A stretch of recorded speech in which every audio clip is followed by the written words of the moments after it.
नमस्ते दोस्तों, फिर मैं हाजिर हूँ आपके साथ अपना नया ब्लॉग लेकर के। हम ऋषिकेश के आसपास के एरियाज को थोड़ा सा आप लोगों के लिए एक्सप्लोर करेंगे।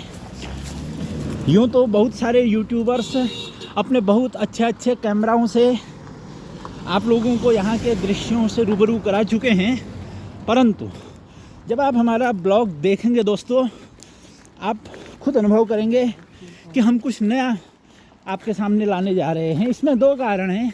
एक तो हमने जो है गंगा के विषय में बहुत ज़्यादा पढ़ा है, दूसरी बात यह है कि हम इसी मिट्टी की पैदाइश हैं। और एक बात फिर इन दोनों से निकल के आती है कि हम सच में जिस तरीके से पहाड़ की ज़िंदगी बड़ी कठोर होती है, देखने में सुंदर होती है, ऐसे ही बस हमारी भी ज़िंदगी चल रही है दोस्तों। बाहर से दूर से देखने में बड़ी सुंदर प्रतीत होती है, और लेकिन आप समझिए कि इस उत्तराखंड राज्य में हम भ्रष्टाचार से इतने पीड़ित हैं ना, कि मतलब जैसे ये पहाड़ जो है कहीं पर भूस्खलन की समस्या से पीड़ित है, तो कभी भूकंप की समस्या से, कभी सूखा पड़ जाता है। यूँ तो देखने में सब अच्छा है, हरा भरा है, परंतु उन हरे भरे पहाड़ों के पीछे छिपे हुए खूंसट पहाड़, उन पहाड़ों में पड़ी हुई दरार, और उन दरारों को भरने के लिए कोई जाना भी चाहे, कोई मदद करने के लिए जाना भी चाहे, तो ये खड़ी पहाड़ी बहुत ज़्यादा आदमी का दम फुला देती है। समझ रहे हैं ना? तो आइए हम अपने ब्लॉग की यूँ तो विजुअल्स आपने यहाँ के देख ही लिए हैं, अब हम आपको यहाँ की वास्तविक ब्लॉगिंग का आनंद देते हैं। ये जो आपको वनस्पति दिख रही है ना, कहीं कहीं पर आपको जो है तिमूर के पेड़ दिख रहे हैं, कहीं पर आपको बुरांस के पेड़ दिख रहे हैं। हालांकि इधर जो है बुरांस खिल करके मुरझा गया है, और कहीं पर आपको ये मिट्टी की चट्टानें दिख रही हैं, जो कि पर्वतीय क्षेत्रों से बारिश में हुए अपरदन का परिणाम है। ये सारे पेड़ ना, ये पूर्व जन्मों के कोई ऋषि महर्षि तपस्वी रहे हैं, क्योंकि इनका गंगा के तट पर निवास है, और इनके दर्शन से एक आत्मिक शांति की अनुभूति होती है। इसमें कोई कहने की बात नहीं है, ये अनुभव का विषय है। आप भी आएंगे, आपको भी अनुभव होगा। अभी ये रास्ता सुनसान है, उतनी भीड़ नहीं है। ज्यों-ज्यों ये गर्मी का सीज़न आगे बढ़ता है और भीड़ बढ़ते जाती है। हालांकि शुरू हो चुका है सीज़न, और तमाम सैलानी यहाँ पर अपने अपने परिजनों के साथ भ्रमण पर निकले हैं। जिस व्यक्ति की जैसी प्रकृति होती है, उसका प्रियजन भी उसी प्रकृति का होता है।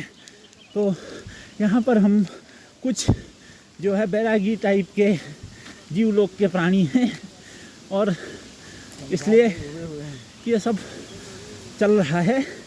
तो आप ये समझिए, ये तत्व ज्ञान का भी विषय है निश्चित रूप से। जैसा कि कहते हैं, एक चित्र 1000 शब्दों की बराबरी करता है। अब आइए मैं इसी बीच ले चलता हूँ आपको एक छोटे से झरने में।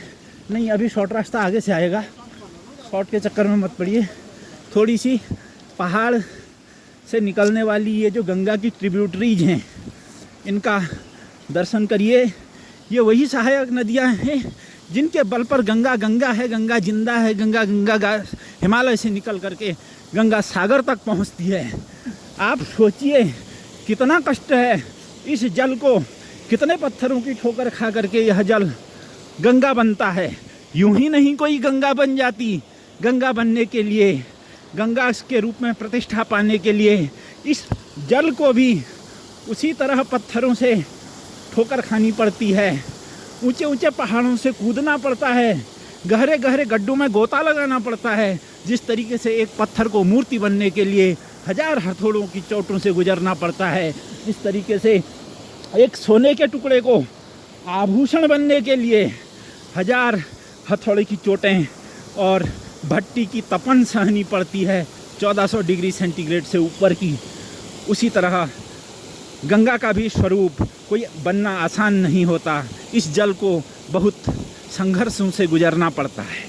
हाँ, तो जो मेरे आज के ब्लॉग का मुख्य अंश है, जिसके लिए मैं अपने ब्लॉग को कुछ हट के बता रहा हूँ, वो ये है कि दोस्तों इस हिमालय का महत्व अपनी पुत्रियों के कारण है। इस हिमालय की ही पुत्री हैं गंगा, जो संपूर्ण उत्तर भारत को सिंचित करती हैं और संपूर्ण भारत को जीवन प्रदान करती हैं और संपूर्ण विश्व को आध्यात्मिक जीवन प्रदान करती हैं, जिसके तट पर विचरण करने के लिए देवाधिदेव महादेव भी उत्सुक रहते हैं, जो उनके मस्तक पर विराजमान रहती है। उसी तरह न जाने कितनी सैकड़ों हजारों पुत्रियां हैं इस हिमालय की, जिसमें नाम लें तो भगवती पार्वती का नाम लें तो भगवती गंगा का नाम लें, यमुना का नाम लें, सरस्वती का नाम लें। इन्हीं से हमारा भारत है। इन्हीं से, चाहे वो आधुनिक विचारधारा के लोग हों, चाहे वो हमारी सनातन संस्कृति के पोषक लोग हों, उन सब के लिए इनका उतना ही महत्व है। क्योंकि जो भूखे पेट की बात करते हैं, जो रोजगार की बात करते हैं, उनकी समस्याओं का समाधान भी यही कठिन तप करता हुआ जल गुजरता है।